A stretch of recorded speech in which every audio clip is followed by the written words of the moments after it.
एक छोटे से गांव में मोहन नाम का एक गरीब किसान रहता था। वो दिन रात खेतों में मेहनत करता, लेकिन फिर भी मुश्किल से अपने घर का खर्च चला पाता था। सुबह होते ही वो हल लेकर खेत में लग जाता, पसीने और चिंता के साथ अपनी जिंदगी को जैसे तैसे आगे बढ़ाता रहता। मोहन की पत्नी सरला एक सीधी साधी और समझदार महिला थी, जो हर हाल में घर संभालती थी। उसकी 2 बेटियां थीं। बड़ी बेटी गीता, जो समझदार और अच्छे स्वभाव की थी, और छोटी बेटी नीलम, जो चंचल और चालाक थी, लेकिन अपनी बड़ी बहन से बहुत ईर्ष्या करती थी। दोपहर का समय था। रसोई में सरला चूल्हे के पास बैठी खाना बना रही थी।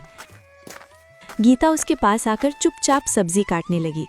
गीता बेटा, तुम हर काम इतनी लगन से करती हो, सच में तुमसे घर संभल जाता है। माँ, ये तो मेरा फर्ज है, आप इतनी मेहनत करती हैं तो मैं कैसे पीछे रह सकती हूँ। तुम्हारी यही बात मुझे सबसे अच्छी लगती है, शांत स्वभाव और समझदारी। इतना कहते कहते अचानक सरला को ध्यान आता है, अरे नीलम कहाँ है? सुबह से दिखी ही नहीं। नीलम, ओ नीलम! सरला जोर से आवाज लगाती है। कुछ पल सन्नाटा रहता है, फिर तेज कदमों की आवाज आती है। नीलम गुस्से और चिड़चिड़े अंदाज में रसोई में अंदर आती है। क्या है माँ, इतनी जोर जोर से क्यों बुला रही हैं? मैं कोई खाली नहीं बैठी थी। बात करने का ये तरीका है? मैं बस पूछ रही थी कि तुम कहाँ थीं।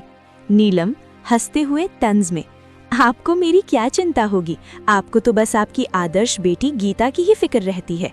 गीता, नीलम ऐसा मत बोलो। नीलम गुस्से में बीच में काटते हुए, आप चुप ही रहो दीदी, हर वक्त अच्छी बनने का नाटक मत किया करो। सबके सामने सीधी साधी बनती हो और सारी तारीफें भी तुम ही ले जाती हो। नीलम, बस करो नीलम, ये जलन तुम्हें गलत रास्ते पर ले जा रही है।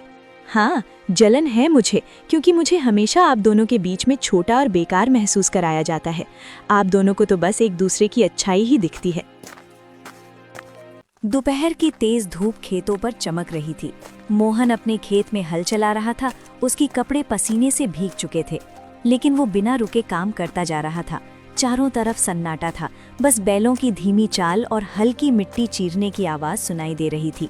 थोड़ी देर बाद मोहन रुका, अपने माथे का पसीना पोंछा और आसमान की ओर देखने लगा।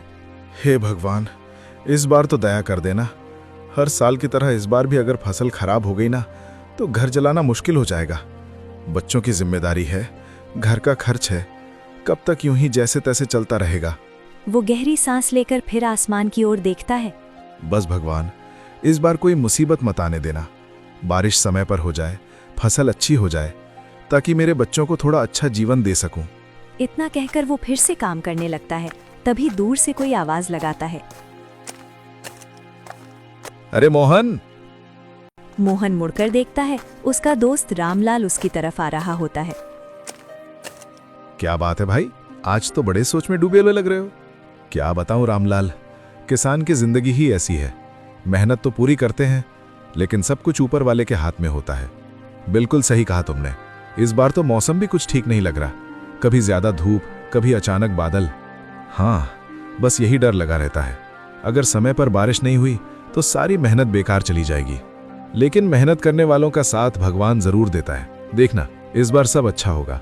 थोड़ा माहौल हल्का होता है, फिर रामलाल मुस्कुराते हुए पूछता है, अच्छा छोड़ो ये सब, बताओ घर पे सब कैसे हैं? भाभी जी और तुम्हारी दोनों बेटियां कैसी हैं? सब ठीक हैं। सरला तो हमेशा की तरह घर संभाल रही है, और मेरी बड़ी बेटी गीता, वो तो बहुत समझदार हो गई है। घर के हर काम में हाथ बटाती है, कभी शिकायत नहीं करती। अरे वाह, ये तो बहुत अच्छी बात है। आजकल ऐसी लड़कियां कहाँ मिलती हैं।